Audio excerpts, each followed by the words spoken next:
Најпрво за сите вас кои што не сте навлезени во археологијата, да објаснам накратко што е физичката антропологија. Тоа е наука која што се бави со проучување на биолошкиот живот на човекот, од минатото преку неговите скелетни остатоци, и како таква е во нераскинлива врска со археологијата и мора да биде во нераскинлива врска со археологијата. Значи, како што ние помагаме на археолозите, така и археолозите, односно археологијата, помага со своите заклучоци на физичката антропологија. Во физичката антропологија ние се среќаваме само со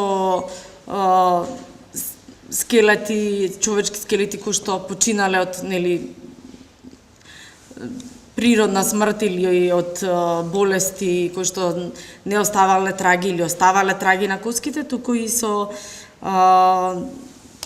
починати индивидуи кои што на својот скелет, на коските од скелетот имаат траги видливи на насилни трауми. Во ова излагање, значи, ќе ви представам еден пример кој што потекнува од огромниот и особено важен скелетен асамблаж од источната некропола на археолошкиот локалитет Скопје, кој што брои над 5000 антрополошки истражени скелети погребувани со инхумација и кремација.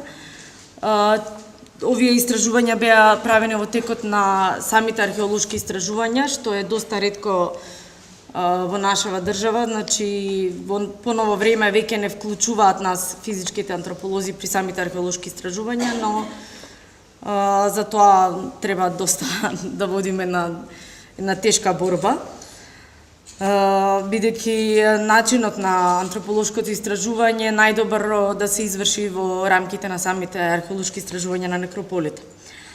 Овие археолошки антрополошки истражувања беа правени од 2009 до 2013 од страна на магистер Мимица Велова-Грорковска.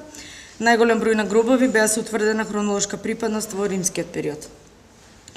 Траумата во однос на палеоантропологијата, физичката и форензичната антропологија е дефинирана како повреда на телесните ткива и органи и истата настанува преку трансфер на енергија од околината, односно преку директен удар или директна трауматска повреда, но и како индиректна траума доколку се појава на место кое што не е точка на импакт. Преку истражувањата на траумите воочени на човечки скелетни остатоци ни се нудат многобројни примери, докази за присуство на насилство низ целото човеково постоење, кај сите форми на општествено уредување и насекаде по земјината топка. Се разбира дека траумата може да настане и од случајна незгода, односно не секогаш по насилен пат, но трагите на траума на коските од черепот во најголем број случаи наведуваат на насилство и истите ги нарекуваме директни насилни трауми настанати преку директен удар со тап или остар инструмент, односно предмет или оружје. Доколку истите се настанати непосредно пред смртта, тогаш ги категоризираме во перимортем трауми и во најголем број случаи се причина за смрт. Скелетот со број 2301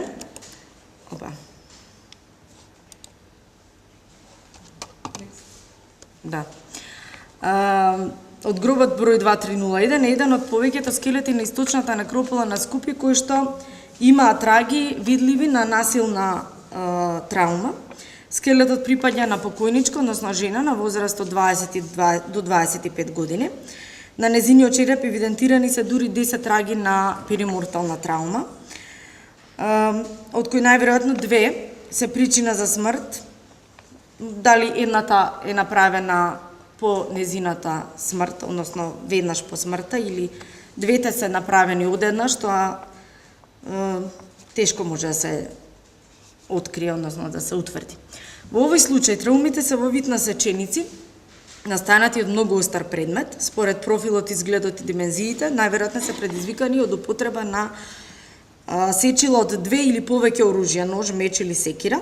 Присуството на повеќе трауми или засеци може да ни покаже дека покојничката пред својата смрт била масакрирана од една или од повеќе индивидуи. Сечениците се со димензии од 15 до 67 мм, нанесени од 2 или повеќе оружја. Дел од нив се линеарни лезии со добро дефинирани остри рабови, имаат рамна, мазна и сполирана површина со одсечени фрагменти, исто така со измазната и шлифувана површина.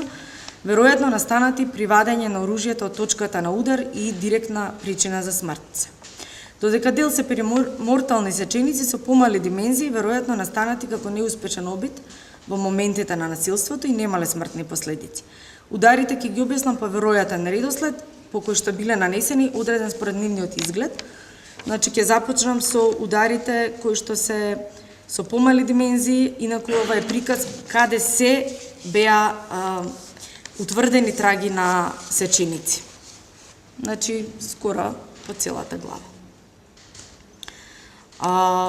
Од помалите сеченици, кои што не биле причина за смрт, првата е должина од 25 мм над десното око, односно над десната половина од челото или над коренот од носот поточно.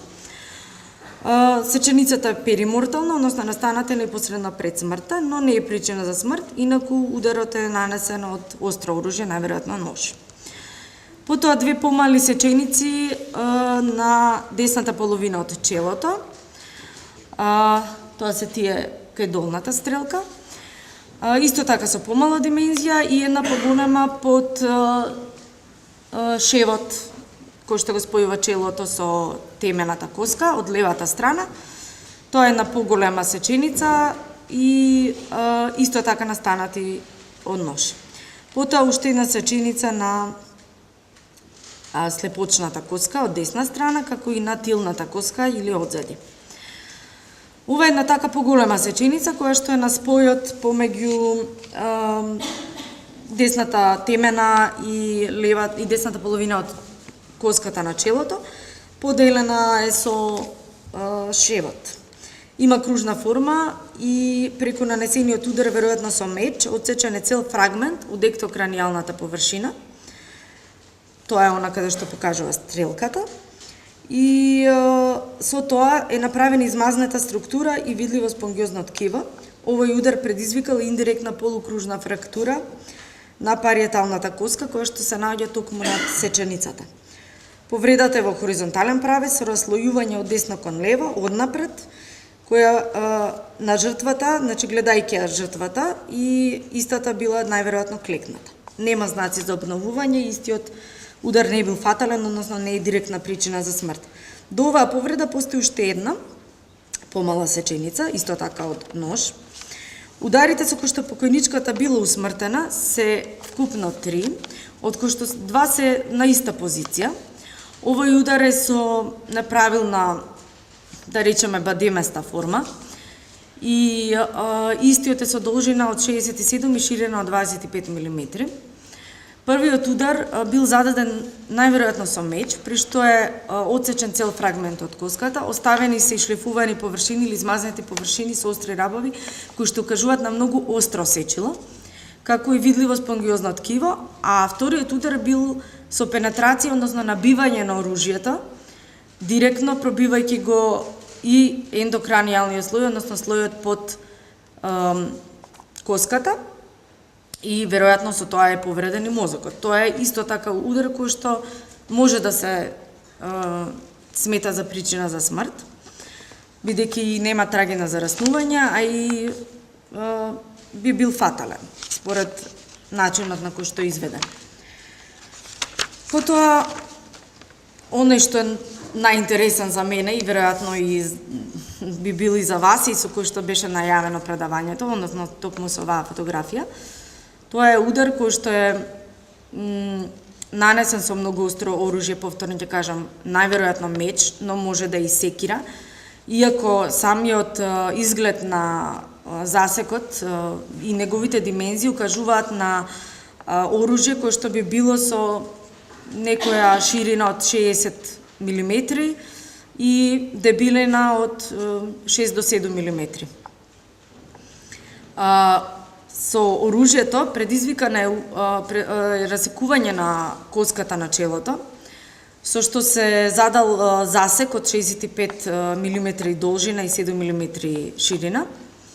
Ударот е од диагонален правец од лево кон десно, од позицијата на напаѓачот, нанесен е со десна рака и при вадењето на оружјето, кое што е пробило и овој пат коската и ендокранијално, откршени се 3 фрагменти, 2 со триаголна форма и 1 со полукружна форма, Нема траги на обновување на куската и за овој удар исто така може да се каже дека е директна причина за смрт.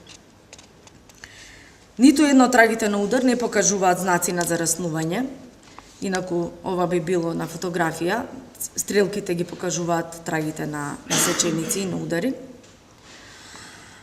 Со што се потврдува категоризацијата на овие засеци во перимортални трауми, кои што настанале непосредно пред смртта, а некои се директна причина за смрт на индивидуата. Текстурата на слоевите од коска останати по нанесената траума е резултат на повреда нанесена преку пенетрирање или навлегување на сила од предмети со многу остри рабови и сечила. При тоа кратките засеци се веројатно направени со нож, а поголемите траги на повреди со секира или меч. Особено е тешко да се потврди според поставеноста на трагите од удар. Да се потврди правецот на нивното нанесување, кој што најверојатно било однапред, но и одзади, од страна или од озгора, односно да се потврди дали едниот нападач го менува лаголот, позицијата и видот на оружје, или пак да се потврди дека во нападот учествувале двајца или повеќе нападачи, кои ги нанесувале ударите од различна страна, со различно оружје и во исто време, и дали жртвата била статична, во клекната или легната положба, или пак се движела по веројатност како би ги избегнала ударите. И како резиме, повеќе автори истакнуваат во областа на форензичната антропологија, истакнуваат дека доказите за зачестени трауми на главата и лицето кај популациите од минатото се сигурен доказ за насилството во една заедница и присутноста на истите може да не укаже или потврди значајни историски случувања, битки, освојување на градови, територии, убиства на значајни историски личности и слично.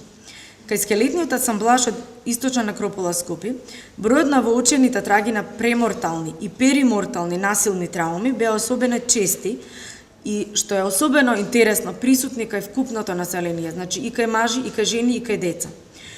Истото остава простор за размислување и понатамошни истражувања дека можеби во одреден период од своето живење, овој град и неговото население трпеле упади, освојување или бунтови.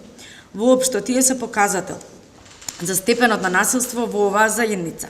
Кон ова ќе го споменам исклучително важниот наод на масовниот гроб од Скопје со близу 200 погребани машки покојници во испружена положба, во положба со врзани раце и нозе, кај кои во поголем број беа утврдени докази за декапитација, односно тотално оцекување на главата. Истиот е единствен масовен гроб според бројот на насилно усмртени покојници, според хронологијата и бројот на декапитации во светот.